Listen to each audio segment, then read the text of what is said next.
بنگلہ دیش، سری لنکا، نیپال، انڈونیشیا کے بعد اب کشمیر میں کیا ہونے جا رہا ہے؟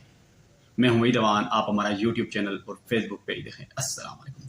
آزاد کشمیر کے اندر 29 تاریخ کی عوامی ایکشن کمیٹی نے جو عوام کے حقوق کے مطالبات کے اوپر جو کال دی ہے، اس کے مقابلے میں حکومت نے سرپرائز ان کے لیے تیار کیا گیا ہے۔ اب عوامی ایکشن کمیٹی عوام کے حقوق کے مطالبات کر رہی ہے اور حکومت اس کے اوپر اپنی کوئی رضامندی ظاہر نہیں کر رہی۔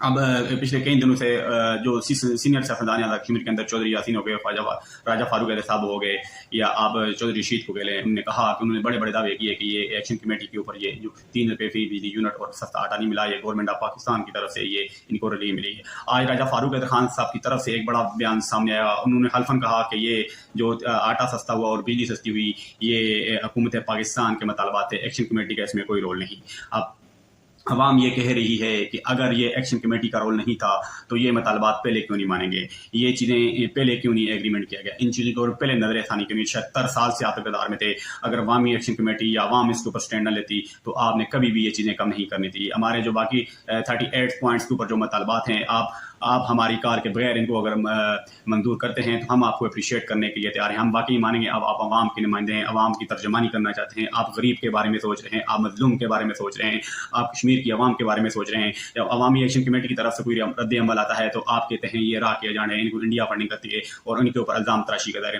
حالانکہ جو 12 سیٹوں کا جو معاملہ ہے، اس کے اوپر چودھری یاسین صاحب بھی اپنا واضح بیان دے چکے تھے، جو ماضی میں انہوں نے کہا کہ یہ 12 سیٹیں ہمارے لیے پھانسی کا فدا بنتی ہیں۔ راجہ فاروق احمد خان جو پرائم منسٹر تھے سب کا، انہوں نے بھی یہ واضح بیان دیا کہ یہ 12 سیٹیں ہیں جو یہ بلیک میلر ہیں، یہ بالکل بلیک میلر کرتے ہیں، اگر ان سیٹوں کو ختم کر دیا جائے تو آزاد کشمیر کے اندر ایک بڑی تبدیلی آ سکتی ہے، بڑے نظام بے طور سے بڑی کرپشن سے بچا جا سکتا ہے۔ جو 12 سیٹوں کا جو مطالبہ ہے اور ان کے فنڈ جو ادھر آزاد کشمیر سے جو اسلام آباد اور پنڈی پاکستان کے دیگر ضلعوں میں جو سیٹیں ہیں، ان کے فنڈ منتقل کیے جاتے ہیں، کرپشن کا بہت بڑا بازار سرگرم ہے۔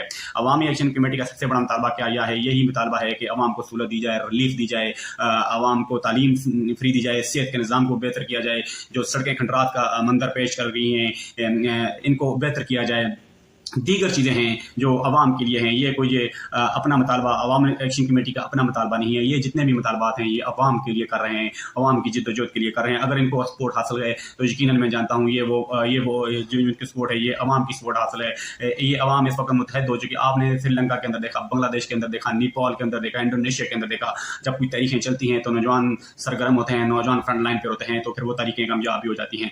آج راجہ فاروق احمد صاحب نے ایک بڑا ہی بیان دیا، اس کے اندر بڑی ہی ہلچل مچی ہوئی ہے آزاد کشمیر کے اندر۔ اس بیان کو لے کر فاروق احمد صاحب نے حلفاً کہہ دیا کہ میں سیاست سے دستبردار ہو جاؤں گا۔ عوام اب راجہ فاروق احمد صاحب یہ بیان کرتی ہے، جب آپ وزیر اعظم تھے، جب نیلم پروجیکٹ کی تاریخ شروع ہوئی، اس کی تاریخ چلی